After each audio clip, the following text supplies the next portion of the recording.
Ever since the pandemic struck in 2020, the world's economy took a huge hit. Businesses couldn't operate, massive halt in production and projects.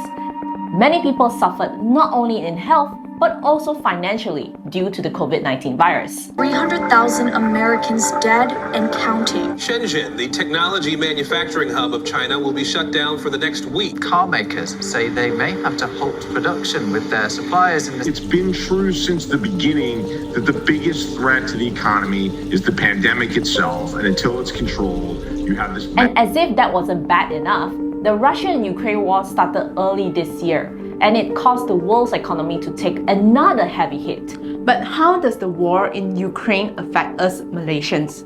Especially when Malaysia is so far away from the war itself. We practically stay almost on the other side of the world. Unfortunately, the Russia-Ukraine war has created a much bigger impact than most of us would realize.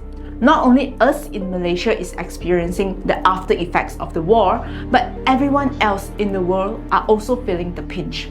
So what exactly is this negative impact that the war has brought to all of us? Well, it all started with the international trade, also known as worldwide trade.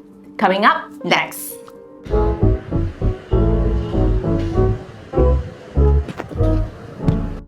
Okay, before we expand further into the story of how the war affects us, I just want to give you all a quick history class on international trade. Please don't skip this. It's very important for you to know so that you can get the full picture of how serious the side effect of war has on all of us.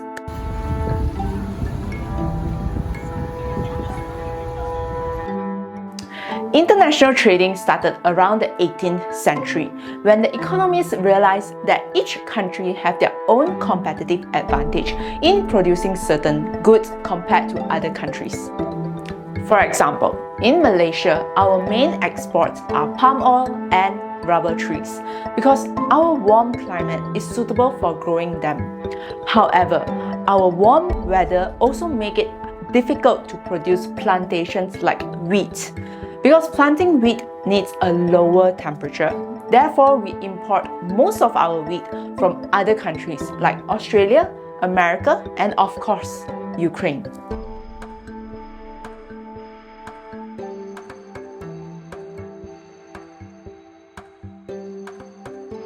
On top of that, international trade is not as straightforward as a single transaction. It is far more complex than that. Just think of all the rubber that Malaysia shipped out. First, it may be sent to country A, where it is made into tires.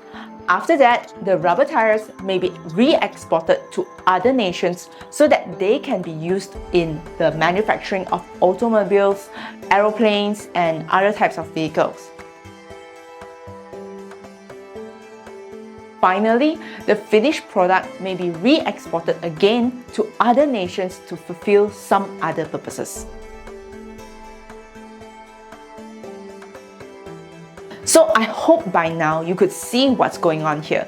The international trade is what ties us all in a giant economic cycle where we depend on each other for resources and also build financial means for our own country's economy.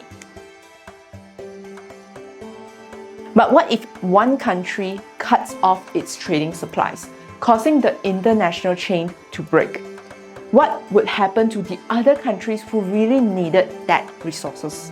Well, this is exactly what's happening to us right now. Russia has cut off gas supplies to Poland and Bulgaria. Today, Russia has walked the talk. Who is hurt the most? Germany. They're the ones feeling the biggest impact. Germany still depends on Russia for around a third of its supplies, but now they'll have to do with less Russian gas. This move to cut natural gas supply to Europe is intensifying global competition for seaborne shipments of the fuel, threatening higher prices and shortages from Asia to South America. Russia is one of the top oil and gas exporters in the whole wide world. With them out of the picture, countries who imported oil and gas from them started to look for alternatives immediately. So that's good, right? Because Malaysia, we export oil and gas. Well, not necessary. Because this is a sudden situation, many oil and gas providers do not have enough supplies to meet with the unexpected jump in demand. As a result, when supplies are low and demand is high, oil and gas prices also increase.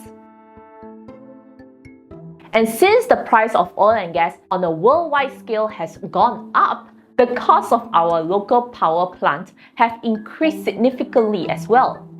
This also means that the government will need to provide additional subsidies if it wants to maintain our electrical prices at a reasonable level. But how long can our government keep up with the rising global prices?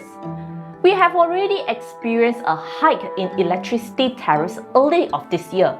And with the global increasing pressure on oil and gas prices, it is likely for us to face another hike in electricity tariffs in the near future. So do you now see how a single factor can influence every one of us? Even if just 1% of Malaysia trade is conducted with Russia and Ukraine, we can still feel a significant impact on our economy.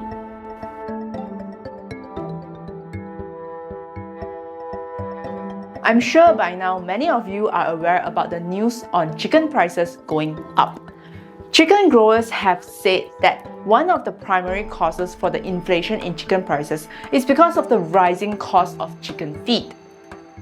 This is because chicken feed is mainly made from wheat, and wheat is something that we can't grow in Malaysia, which is why we import all of our animal feeds from other countries. And who is one of the biggest wheat exporter? Both Russia and Ukraine, they're global export leaders. They're leading exporters of wheat, barley, corn, sunflower seed, and sunflower oil. An unprecedented food crisis is engulfing the world, supercharged by the war in Ukraine. Ukraine, on the other hand, the fifth largest, accounting for almost 10% of the global exports. So together, the two account for almost 30% of the world's wheat supply. Imagine if you were buying your food from Ukraine, and now, let's say you need to go to Canada, or Australia, or Argentina. That means that you will have to pay more because of extra freight, and you will have to pay more in time because it will take you longer, and you will pass these costs to the consumer. And according to one of the local traders, it increased nearly double this year. And wheat is not only used in animal feed. Many of our Malaysian food contains flour, which is made of wheat as well. So items like roti canai, kueh, cakes, and breads, all these are made from wheat flour. And the rippling effect just gets bigger and bigger. With the war causing the food and goods prices to increase, the central banks around the world had to increase interest rates as a measure to counter inflation. Once this happened, there will be unavoidable pressure on Bank Negara to follow the trend and raise our country's interest rates. This is so that we could prevent the depreciation of the ringgit.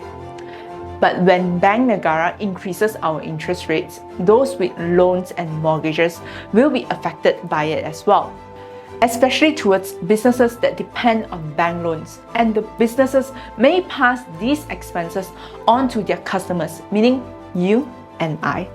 So what can we as consumers do so that all of this doesn't affect us? Honestly, we can't avoid it entirely. But what we can do is reduce the impact of it. And here are some of the tips that you can follow. Tip number 1. Keep track of your spendings. We are so used to buying our regular products that we forget to check the price for it. If you notice that your usual monthly spending is getting higher, check your transaction to see whether you can find an alternative to replace it. Most of the time, it may be the premium imported goods that's causing the rise in your expenses. Tip number 2. Increase your emergency food. If you've been following our channel, you must have heard us talking about this many times. So I won't elaborate much about it. But my suggestion is increase the emergency fund up to 12 months. If you have zero emergency fund, then start now immediately, because in my experience, people who has no emergency fund are often the ones that need it the most. Number 3, make sure that your insurance is active. With many uncertainties going on, a medical bill is something that you must certainly want to avoid. First is medical, second is critical illness, and third is life insurance. Look into these and make sure that they are active and sufficient. An illness or accident may just be the final blow that leads you to bankruptcy. Number 4, upcoming huge expenses. If you already have your emergency fund set, take into consideration whether you have a huge expense coming up. For example, like planning for a baby or buying a house. Most of the time, these are planned costs rather than unexpected ones, so budget for them and put them away. Number 5, investments. After considering all of that, and if you still have some extra cash on hand, consider investing it into gold, property, stocks, or unit trusts. Because when prices of goods increase, investment usually follows along. But be aware that the market is still unstable at this moment. Even though it is cheap, it still carries risk. If you do plan on investing, expect no less than 5 to 10 years of holding onto it. To be very honest with you all, the situation around the world is not looking very good at the moment. But I hope you won't feel too down about it. We have faced many types of crises in the past, and I think we will be able to overcome them. So everyone, remain strong and help this channel by subscribing, and we will see you next time. Bye! Oh my god. Oh, good.